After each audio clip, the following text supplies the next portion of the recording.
Bom, pessoal, vamos começar mais uma videoaula. Nós vamos falar hoje a respeito dos elementos da comunicação, fazer uma revisão desses elementos e perceber o quão importante é a comunicação na vida do ser humano. Vamos observar essa imagem. Essa imagem, ela nos traz algumas palavras que estão relacionadas ao ato de comunicar: falar, expressão, linguagem, escola, língua, criança, dialetos, variação linguística, ensino, leitura, construção do ser, indivíduo. Então, essas palavras são palavras-chave no que diz respeito a como a gente, como ser humano, pratica essa habilidade de falar, de estabelecer uma comunicação e de transmitir uma mensagem. A linguagem ela é muito importante nesse processo. A gente se apropria de uma língua e expressa através de uma linguagem aquela mensagem que a gente quer transmitir a alguém. Os tipos de linguagem que a gente pode utilizar nessa transmissão dessa mensagem, a gente pode utilizar uma palavra que pode ser oral ou pode ser escrita, a gente chama de linguagem verbal, quando a gente utiliza a palavra como a principal fonte, meio pelo qual a gente se expressa. A gente também pode ter uma linguagem não verbal, quando nós nos comunicamos utilizando outro tipo de linguagem que não seja a palavra, gestos, expressões fisionômicas, cores, um código qualquer que não seja a palavra.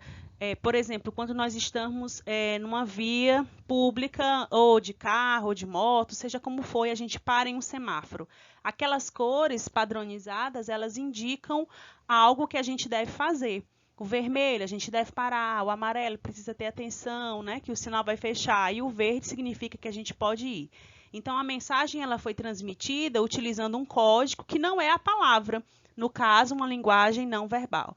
E quando a gente faz o uso da linguagem verbal, ou seja, da palavra, e mais um gesto, uma cor, ou qualquer outro meio pelo qual a gente se comunica sem ser a palavra, a gente diz que está utilizando uma linguagem mista. De modo que só existe comunicação se essa mensagem que for transmitida conseguir atingir o meu interlocutor e ele conseguir entender aquilo que está sendo dito. Então, nós temos os elementos que formam essa comunicação. Nós temos um emissor, que é aquele que transmite a mensagem, né, que enuncia aquilo que vai ser dito. Então, o emissor, o produtor, o escritor, o falante, ele envia uma mensagem para um receptor, que é aquele que está ouvindo essa mensagem. Emissor e receptor, é importante destacar que não são pontos fixos, eles estão em constante modificação. No momento que a gente enuncia, que a gente transmite uma mensagem, nós somos um emissor e aquela pessoa que está recebendo é o receptor. No momento em que essa pessoa que recebeu a mensagem, agora ela vai enviar a mensagem, ela deixa de ser o receptor,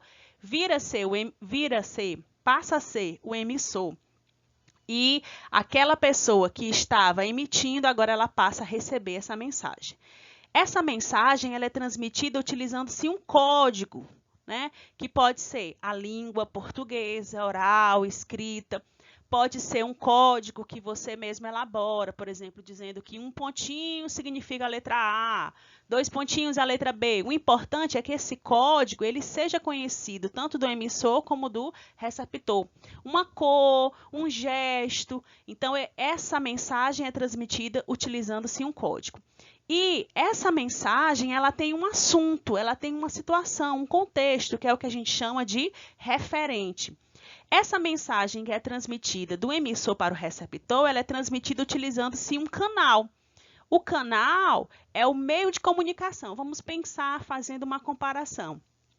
Um meio de comunicação que a gente usa, por exemplo, para trabalhar, um carro, uma moto, uma bicicleta, um ônibus, fazendo uma comparação com o canal, é isso.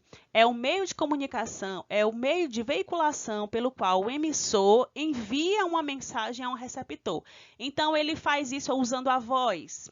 Ele faz isso utilizando uma mensagem do WhatsApp, né? Ele faz isso utilizando um cartaz, é o canal pelo qual o emissor envia uma mensagem para o receptor. Se houver alguma falha em algum desses elementos aqui, e essa mensagem não for transmitida de forma que o receptor a compreenda, a gente diz que houve um ruído, um desvio nessa comunicação e a comunicação não aconteceu de fato.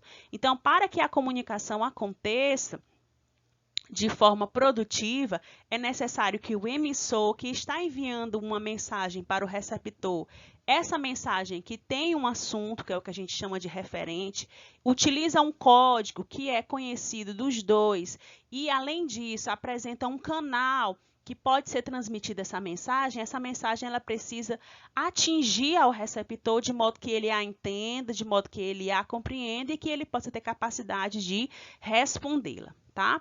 Então, esses elementos são importantíssimos para que a gente possa estabelecer uma comunicação.